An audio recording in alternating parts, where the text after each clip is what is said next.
Assalamualaikum semuanya. Saya ingin menceritakan tentang cerita Nabi Muhammad SAW dalam menjalankan dakwah secara terang-terangan.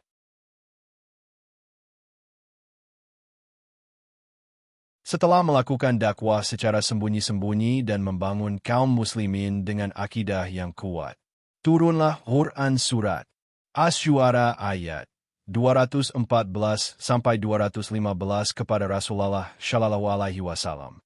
Ayat ini mengatakan kepada Rasulullah agar segera berdakwah secara terang-terangan. Karena itu Nabi Muhammad SAW mengumpulkan Bani Hashim dan anggota kerabatnya dahulu. Dia mengajak agar segera beriman kepada Allah Subhanahu wa Ta'ala dan meninggalkan ajaran mereka terdahulu, lalu memperingatkan mereka tentang bahaya api neraka dan mengajak mereka untuk menghindarinya. Beberapa orang menerima dengan baik dan menyambut ajakan Rasulullah SAW. Mereka adalah dari Bani Al-Muttalib bin Abdi Manaf. Jumlah mereka sekitar 45 orang laki-laki. Di tengah-tengah penyampaian dakwah tersebut, orang pertama yang menentang Nabi Muhammad SAW adalah Abu Lahab. Tapi Abu Talib melindungi Rasul lalu mempersilakannya untuk melanjutkan dakwah tersebut. Bangsa Arab terkenal dengan ruh kesukuannya, maka dari mudah untuk membangun loyalitas dan solidaritas akidah berbasis kesukuan. Setelah Rasulullah yakin dengan perlindungan pamannya, beliau memberanikan diri untuk mendaki Bukit Syafa, lalu berteriak dengan lantang hingga seluruh Makkah mendengar suara tersebut, "Wahai Bani Fir! Wahai Bani Adi!" seru Muhammad lantang. Hingga orang dua di Mekah pun berkumpul. Rasulullah menyampaikan pada mereka tentang pedihnya siksa neraka dan menyuruh mereka untuk berhenti membuat kemaksiatan. Lalu Abu Lahab datang dan mengancam Rasulullah SAW. Karena itu dia diabadikan dalam Al-Quran Surat Al-Lahab dan Quran Surat Al-Hijr.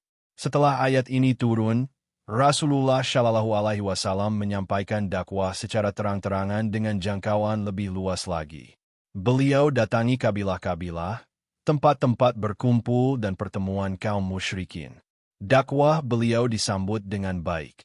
Namun masih banyak juga mereka yang belum menerima ajakannya. Pihak yang menerima dakwah dengan yang menolak. Melihat kondisi ini, orang-orang Quraisy merasa terganggu.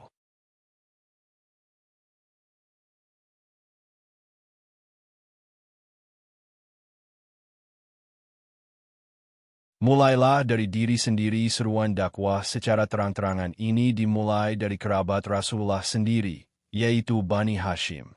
Dengan demikian, sebelum menyampaikan kepada orang lain, wahyu yang turun betul-betul tertanam dalam diri sendiri terlebih dahulu, sehingga lebih siap menerima dasar-dasar, aturan, dan hukum-hukum Allah. Lihat Said Ramadan Al-Buthi, Fif Al-Sirah Al-Nabawiyah, Hal 76. Ini merupakan pesan penting, bahwa sebelum mengajak orang lain, terlebih dahulu diri kita yang diperbaiki. Mulailah dengan diri sendiri. Rasulullah SAW sendiri pernah bersabda, mulailah dengan dirimu sendiri dan kemudian keluargamu. Hadis riwayat Muslim.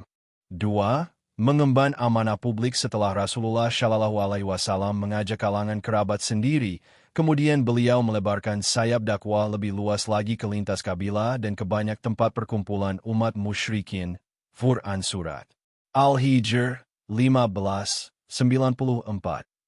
Ini adalah pesan penting untuk para dai dan ulama, bahwa di samping memiliki tanggung jawab akidah pada diri dan keluarga sendiri, tanggung jawab berikutnya adalah menjaga akidah masyarakat secara luas. Bagaimanapun, ulama adalah para pewaris Nabi. 3.